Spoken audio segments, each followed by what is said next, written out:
Là, vous voyez, tout ce qu'il y a ici, c'est vide. Là, on voit un petit peu de miel operculé. Ici, il y a un petit peu de nectar qui est en train d'être séché. Mais tout le reste est complètement vide.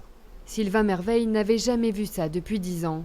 Victimes des intempéries, ces abeilles n'ont pas pu produire le miel tant attendu.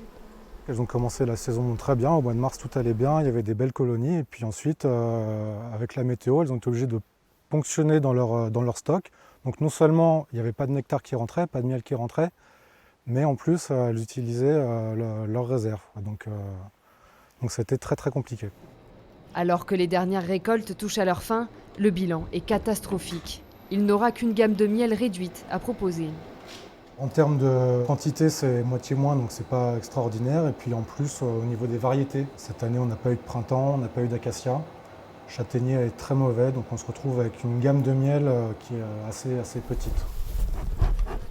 La situation est critique partout en France, si bien que le syndicat national a demandé la reconnaissance de l'état de catastrophe naturelle pour la production de miel.